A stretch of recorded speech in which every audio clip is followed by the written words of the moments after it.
सभी का तैयारी एस्पिरेंट्स में आज आपके लिए लेकर आए हैं 50 जीके के एमसीक्यू जो आपको एग्जाम में देखने को मिलेगा और कम समय में फास्ट रिवीजन कर पाएंगे 50 प्रश्नों का। तो चलिए देर न करते हुए पहले प्रश्न की ओर बढ़ते हैं। पहला प्रश्न है, किस मुगल शासक ने इलाही कैलेंडर की शुरुआत की थी? तो इलाही कैलेंडर की शुरुआत किया था अकबर ने।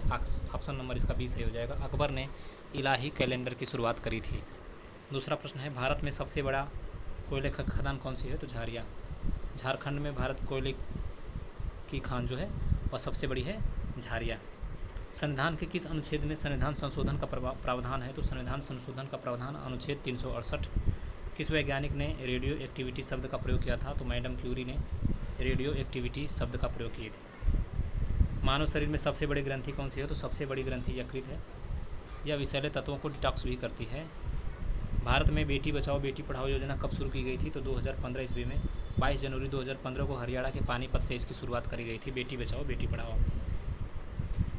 किस भारतीय राज्य में लोनार झील महाराष्ट्र में है? यह एक उल्कापिंड से गिरने वाली भारत की एकमात्र क्रेटर झील है।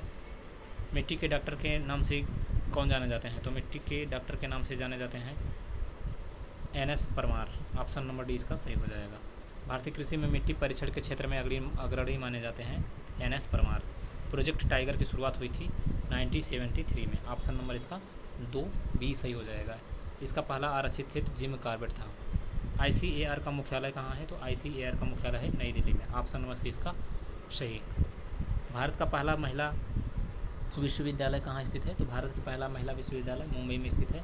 1916 में SNDT महिला विश्वविद्यालय की स्थापना डॉक्टर धौंडो केशव कर्वे ने करी थी। ये एशिया की पहला महिला विश्वविद्यालय था। उजाला योजना किससे संबंधित है? तो उजाला योजना LED वितरण से संबंधित है। उजाला योजना के अंतर्गत ऊर्जा की बचत हेतु LED बल्ब कम कीमत पर दिए जाते हैं। इसकी शुरुआत 2015 में करी गई थी। किस वर्ष भारत ने पहला परमाणु परीक्षण किया था? तो पहला परमाणु परीक्षण हुआ था 1974 में। ऑप्शन नंबर 20 का सही हो जाएगा। इसका कोड नाम था स्माइलिंग बुद्धा। इसका परीक्षण पोखरण राजस्थान में करा गया था। अंतरिक्ष में जाने वाली प्रथम महिला कौन थी?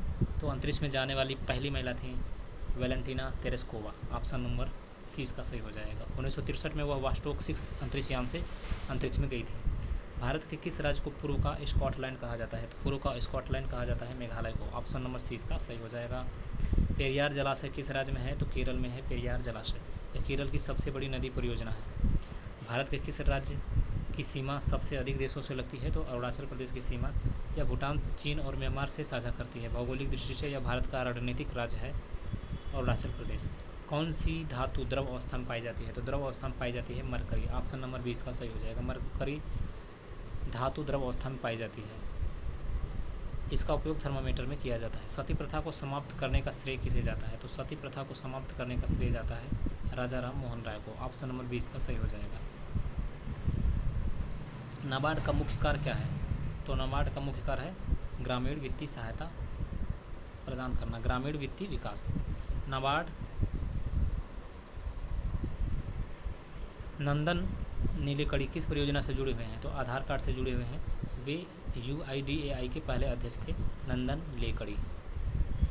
भारत का सबसे ऊंचा जलप्रपात कौन सा है? तो भारत का सबसे ऊंचा जलप्रपात है नोहकली के। ऑप्शन नंबर डी इसका सही हो जाएगा। मेघालय में स्थित है, लगभग 340 मीटर ऊंचा है। भारत का पहला डिजिटल गांव कौन सा है? तो भारत का पहला डिजिटल गांव अकोदरा गुजरात में स्थित है। ICICI बैंक के सहयोग से 2015 में इसे डिजिटल बनाया गया था। मैग्सेसे पुरस्कार किस देश द्वारा दिया जाता है? तो मैग्सेसे पुरस्कार जो है वह दिया जाता है फिलीपींस के द्वारा। ऑप्शन नंबर सी इसका सही हो जाएगा। भारत में वायु गुणवत्ता सूचकांक कितने रंगों में वर्गीकृत है? तो यह 8 रंगों और श्रेणियों में विभाजित किया गया है। ऑप्शन नंबर इसका सी सही हो जाएगा। Option number C. किस भारतीय राज्य में सबसे अधिक जनजातियां पाई जाती हैं? तो सबसे अधिक जनजातियां पाई जाती है अरुणाचल प्रदेश में। ऑप्शन नंबर डी इसका सही हो जाएगा। भारत में वन संरक्षण अधिनियम किस वर्ष लागू हुआ? तो वन संरक्षण अधिनियम लागू हुआ 1980 ईस्वी में। इस अधिनियम का मुख्य उद्देश्य वनों की अंधाधुंध कटाई को रोकना था। अंतर्राष्ट्रीय सौर गठबंधन ISA का मुख्यालय कहाँ है? तो गुरुग्राम में स्थित है। भारत और फ्रांस के नेतृत्व में 2015 में इस संगठन की शुरुआत करी गई थी। हर घर जल मिशन किस योजना का हिस्सा है? तो जल जीवन मिशन का हिस्सा है। भारतीय संविधान में कितनी भाषाओं को अनुसूची 8 में शामिल किया गया है? तो अनुसूची 8 में 22 भाषाओं को शामिल किया गया। ऑप्शन नंबर इसका डी सही हो जाएगा। किसे भारत का जंगलमैन कहा जाता है? तो जंगलमैन कहा जाता है जादव पायेंग। Option number 1। असम के इस पर्यावरण प्रेमी ने अकेले 1000 एकड़ में जंगल बना दिया। भारत में मुद्रण का कार्य कौन करता है? तो मुद्रण का कार्य करता है security printing and minting corporation. Option number D इसका सही हो जाएगा। भारत में सबसे लंबा राष्ट्रीय राजमार्ग कौन सा है? तो सबसे लंबा राष्ट्रीय राजमार्ग है NH-44। ये श्रीनगर से कन्याकुमारी तक जाता है। अगले प्रश्न की ओर बढ़ते हैं। काजीरंगा राष्ट्रीय उद्यान किस जीव के लिए प्रसिद्ध है? तो गेंडा के लिए प्रसिद्ध है। काजीरंगा राष्ट्रीय उद्यान असम में स्थित है और एक सींग वाले गैंडे के लिए प्रसिद्ध है। बेरोजगारी दर मापने के लिए कौन सी संस्था प्रमुख मानी जाती है? तो बेरोजगारी दर मापने के लिए NSO नेशनल स्टैटिस्टिकल ऑफिस यह संस्था प्रमुख मानी जाती है। भारतीय संविधान का संरचनात्मक ढांचा किस देश से लिया गया है? तो भारतीय संविधान का संरचनात्मक ढांचा जो है वह गवर्नमेंट ऑफ इंडिया एक्ट 1935 से लिया गया है। जलियांवाला बाग हत्याकांड किस गवर्नर जनरल के समय हुआ था? तो जलियांवाला बाग हत्याकांड जेम्स फोर्ड के शासनकाल में हुआ था। ऑप्शन नंबर सी। अमृत योजना किससे संबंधित है? तो यह शहरी विकास से संबंधित है। ऑप्शन नंबर ए इसका सही हो जाएगा। इसका पूरा नाम है Atal mission of rejuvenation of and urban transformation. केंद्र सरकार के पास बजट प्रस्तुत करने का अधिकार संविधान के किस अनुच्छेद में है? तो केंद्र सरकार के पास बजट प्रस्तुत करने का अनुच्छेद जो है 112।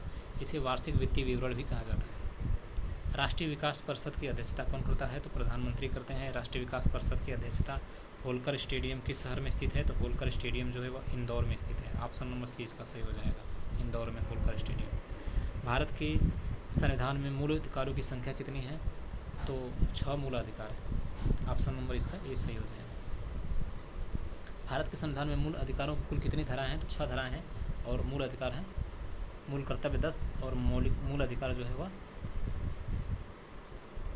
6 मूल अधिकार। भारतीय राष्ट्रीय ध्वज में किस रंग की पट्टी सबसे नीचे होती है? तो हरा रंग सबसे नीचे होता है।